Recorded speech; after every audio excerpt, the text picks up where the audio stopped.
6 years ago, Derek and Marcus are at the same job, pulling roughly the same paycheck. Both of them trying to figure out money. Both of them doing what they think is right. Derek reads every personal finance article ever written. Cut expenses. Save the difference. Compound interest.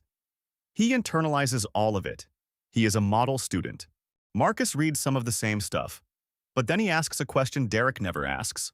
We'll get there. But first, let me show you exactly what Derek's 6 years looked like. Because the story is in the details. And the details are not flattering. Year 1. Derek saves $4,000. Solid.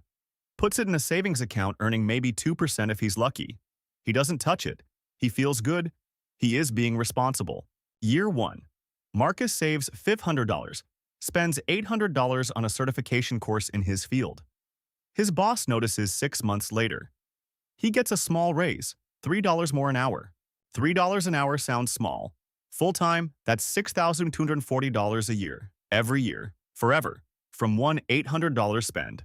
Derek's $4,000 in savings earned him $80 in interest that year.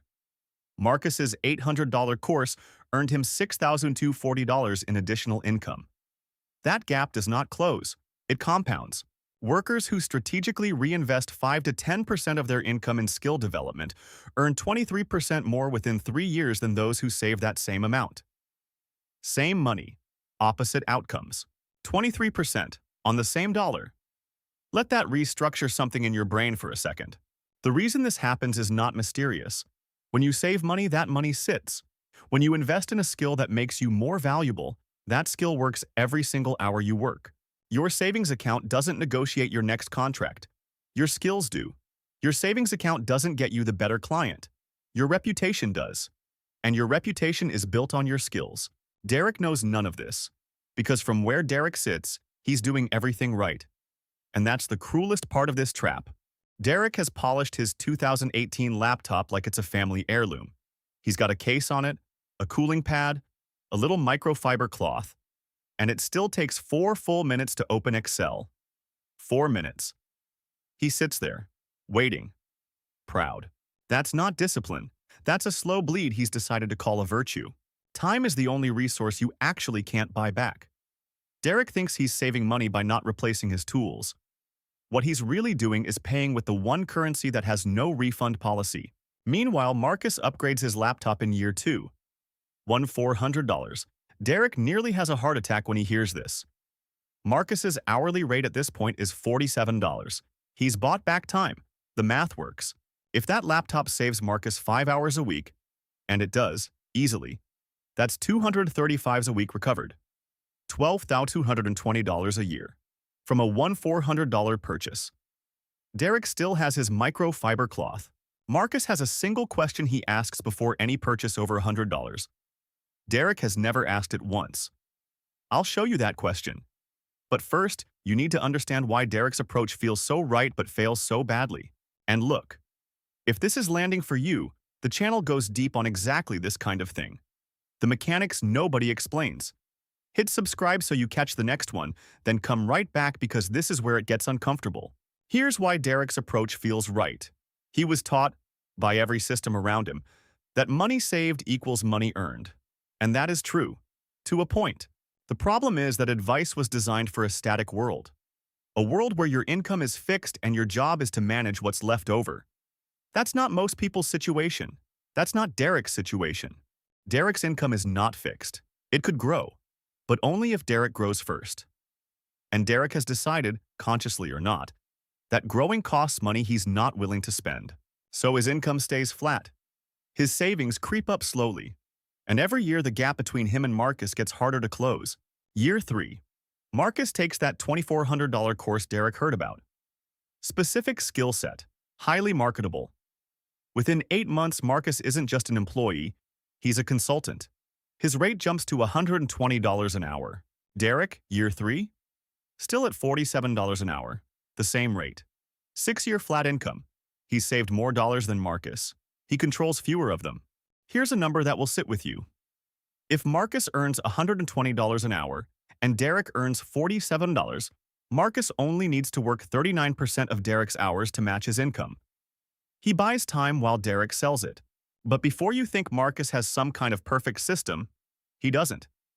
He's gotten this wrong too. And I need to tell you about that because the wrong version of this advice is just as dangerous. Here's where I need to be honest. I fell for the fake version of this. Bought something for $800 thinking it would pay for itself. It's still sitting in my closet. There is a version of Marcus's approach that gets corrupted, where every purchase becomes justified as an investment, where you're not building leverage, you're just rationalizing what you wanted anyway. That fake version looks like freedom. It is actually just spending with extra steps. Marcus learned to tell the difference. Derek never had to, because Derek just said no to everything. But saying no to everything is not a strategy. It's a reflex disguised as one. The actual skill, the one Marcus developed and Derek never did, is knowing which spending removes a real ceiling on your income and which spending just makes you feel like you're doing something. That distinction has a name, and it has a filter you can apply before any decision. We're almost there. The concept is called the Reinvestment Ladder, and it is exactly what it sounds like. Not all spending on yourself is the same. It has levels, and most people either skip the ladder entirely, like Derek, or they try to jump to the top, like the fake version of Marcus. The bottom rung of the ladder is removing friction. Things that slow you down right now. Outdated tools, unreliable equipment, physical pain that's killing your focus. This is not luxury. This is maintenance of the machine. The second rung is skills that directly expand what you can charge. Not soft skills, not generic self-improvement. Specific, marketable abilities that someone somewhere will pay more money to access. The third rung is access and relationships. People, rooms, networks that would otherwise be closed to you. This is harder to quantify, but it's real. The right introduction changes a career. We've all seen it. Remember Derek's cracked phone screen he's so proud of? That phone takes 40 minutes to do what Marcus's does in 10. Derek loses 2.5 hours every week to what he calls discipline. 2.5 hours a week. At $47 an hour, that's $117.50 a week. $6,110 a year. Derek is not saving money. Derek is paying $6,110 a year to say he's frugal. A new phone costs $1,000. If it pays for itself in 2 months in recovered time, and the math says it does, that is not a purchase. That is the bottom rung of the ladder. Now, full confession. I bought an $800 standing desk converter once. Absolutely certain it would make me more productive. Used it twice. The second time was to find out if I'd used it twice. It now holds a stack of mail I'm also not dealing with. That was not the reinvestment ladder. That was me rationalizing a purchase I had already emotionally made.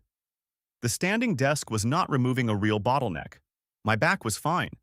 I just wanted the desk. And this is the thing. Even smart people get this wrong. The difference between a real bottleneck and a perceived one is harder to see than you think. A real bottleneck is the thing that, right now, is physically preventing you from earning more. Not a comfort thing, not a vibe thing. An actual wall between your current output and your potential output. Marcus's bottleneck in year 3 was that he lacked a credential clients required before hiring at the rate he wanted. The $2,400 course removed that credential wall. Done. That's a rung on the ladder. My standing desk removed 0 bottlenecks. I was already working. I was already producing. I bought a feeling, not a function. Big difference. The ladder only works when you're honest about which one you're actually buying. So how do you tell the difference before you spend? Not after? Marcus has one question. One. And it took him about 3 wrong purchases to develop it. In 60 seconds, I'm going to give you the exact filter that separates the $2,400 course that quadruples income from the $2,400 course that just makes you feel productive. But first, let's talk about what Marcus's full ladder looked like over 6 years, because the sequence matters as much as the individual decisions. Year 1, $800 certification, unlocked $3 more per hour. Year 2, $400 laptop. Bought back 5 hours a week at $40 an hour. That's $200 a week or $400 a year recovered. Year 3, $2,400 course. Unlocked consulting rate. Went from $47 to $120 an hour. Year 4, $3,000 on a mastermind group. Landed 2 clients through relationships formed there. First month ROI, positive. Every single step was a rung. Every single rung was chosen because it removed a specific, named real bottleneck. Not a feeling, a wall. Derek, those same 6 years, saved consistently, never replaced a tool, never bought a course, never joined a network. Income, flat. Savings, modest. Ceiling, intact. And here's the thing that makes this genuinely sad. Derek is not lazy. Derek is not stupid. Derek has been working hard inside a system that rewards the wrong thing and calling the output virtue. The system tells Derek, spend less than you earn. Derek does it perfectly. The system never mentioned that your earnings could move, that you had a role in that. The reinvestment ladder is not about spending more. It's about understanding that sometimes the highest return asset you can invest in is you, the thing generating the income in the first place. Now, the filter. The question that separates a rung from a rationalization. Here it is. Right now, pause this video if you have to. Name your one real bottleneck. The thing that, if solved, would actually let you earn more. That's the only thing worth spending on this month. Everything else is cosplay. The question Marcus asks before any purchase over $100 is this. Does this remove a real bottleneck in my income? Or does it just make me feel like I'm growing? That's it. That's the whole filter. Feeling like you're growing and actually growing are two different experiences that cost the same money and produce completely different outcomes. The $800 standing desk made me feel like a serious productive person setting up a serious productive workspace. My actual bottleneck that month was that I wasn't sending enough proposals. A desk doesn't send proposals. So when you run Marcus's question, does this remove a real bottleneck? The standing desk fails immediately. The certification course passes. The cracked phone fails immediately. A working phone passes. Here's how to make the question even sharper. After you identify the bottleneck, ask, if I removed this right now, what would change within 90 days? If you can't answer that specifically, it's not a bottleneck, it's a preference. Marcus's answer for the $2,400 course. Within 90 days, I can bid on consulting contracts I currently can't. Specific, testable, true. That's a rung on the ladder. My answer for the standing desk. Within 90 days, I will feel more energized and focused. That's not an answer. That's a hope. Different category entirely. Category called closet. Now here's the part where I give Derek some credit. Because Derek's saving habit is not the enemy. The enemy is saving without a direction. Savings without a bottleneck target is just delayed spending. If Derek had saved $4,000 in year one and used $800 of it for that certification, same as Marcus, his savings account would still be in better shape than Marcus's. And so would his income. You don't have to choose one or the other. The reinvestment ladder does not ask you to blow your savings. It asks you to allocate 5 to 10% of income deliberately toward the one thing that creates leverage. The rest can absolutely go to savings. In fact, it should. Because here's the version nobody says out loud. Marcus saves too. He just saves more dollars because his income is higher. You do not get to save efficiently until you earn efficiently. Ladder first, then compound. So the actual playbook. 1. Name your real bottleneck right now, not a vague one, a specific wall. 2. Find the lowest cost thing that directly removes it. 3. Run the 90-day test. What specifically changes? 4. If it passes, invest. Save the rest. 5. Once that bottleneck is gone, name the next one. That's the ladder. You climb it. You don't sprint past it. Derek is still at his 6-year-old laptop, spinning wheel, cracked phone, proud of every dollar he didn't spend. And somewhere Marcus just booked another client from a relationship he paid to be in 3 years ago. What if the most financially disciplined thing you can do is spend money on yourself, but only on the exact thing that breaks the exact ceiling above you? That's not reckless. That's the whole game. If you want more of the mechanics behind why smart people end up on the wrong side of these decisions, the channel is full of it. Subscribe so you don't miss the next one. And if you know a Derek, send this to him. Gently.